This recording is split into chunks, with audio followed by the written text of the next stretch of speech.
waaw ci kanam tuuti nag ci kanam tuuti su mbëri tuuse bu pare ñu dugal Makanji après Makanji ñu war a dugal nag vidéo bu bees ngeen xamante ni ñoom dañu nekk ci benn production bu bees war a def seen conférence de presse am na yaakaar ne ëllëg lañ koy def donc aujourd'hui c'est une très belle occasion pour ce groupe-là qui a été 2 fois d'ailleurs disque d'or. Je crois que c'est le seul groupe de rap sénégalais à part Daraji à avoir 2 disques d'or. Donc ci kanam tuuti après Makanji disque ki la ñu dugal vidéo bu bees après vidéo bu bees ñu indi MC Mbër suñ paree ci loolu nag ñu doo Dundiaye Mbengue mu ñëw laal fii Dundiaye Comoros mi ngi fii Dundiaye Comoros waaye itam Djibi Dramé ñoom Abou Choubalo artistes yëpp ñu ngi fi tey donc aujourd'hui nous considérons que c'est la fête de la banlieue Bécaye Mbaye waa fête bu mag Ami Sène itam mi ngi fi Abou Choubalo Ndiolé itam annoncé nañu son arrivée ak Marie Ndiaye Gawlo waaw mi ngi noonu kay ok ñeexu nen a ngi noonu ñeexu nen dugalal ma ñeexu nen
dafa am blessure ci entraînement yi muy tan bombe mujjul ñëw waaye tey la am blessure mais le 8 day ñëw teew ci stade bi bëri ak moom jërëjëf nanu na ñeexu nen Ahmed Aïdara da laa koy boole boo ma revue de presse kii laay indi buntu RFM rek teg ko fi mu jeex et bon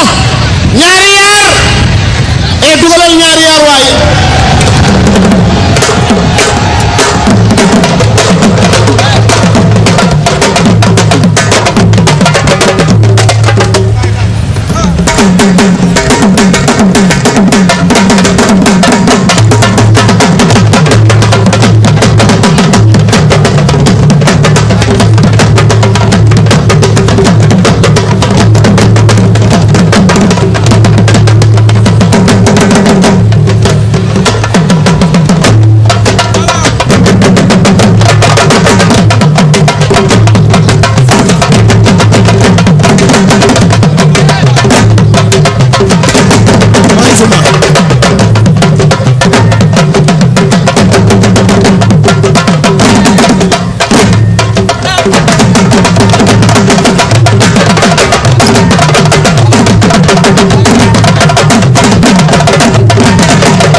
kooku mooy ñaari yaar fii wala fii mu toog keneen kuy dugg si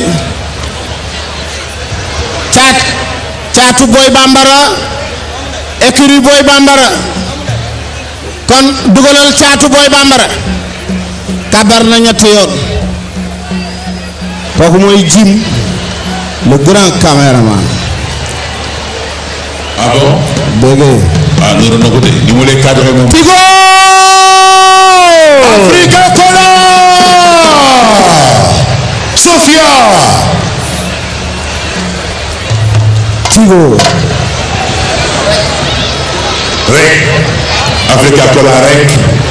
naanu ko mën man de am naa crédit ay ca ñu dugal caat ak ñaari yaar ñoo war a bëre combat bu garaaw Mor Fadam ñi ngay nuyu waaw fekk si nan la waaw seen nañu fi Boy Bambara léegi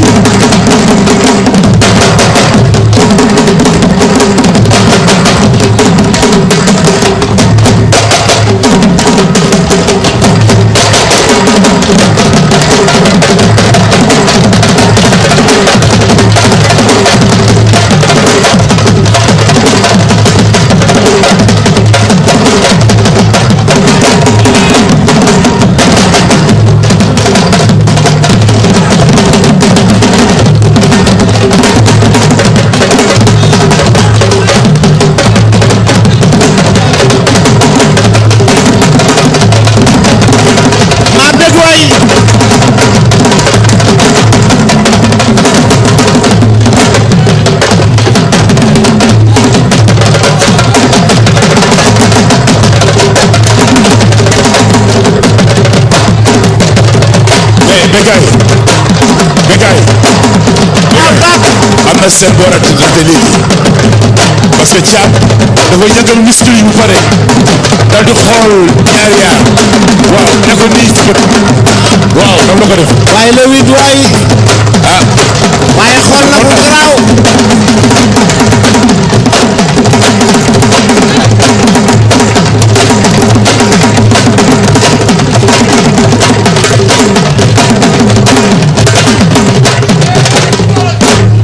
jërëjëf kooku mooy caat moom ak ñaari yaar ñoo war a daje fii ci stade Amadou Barry mu doon le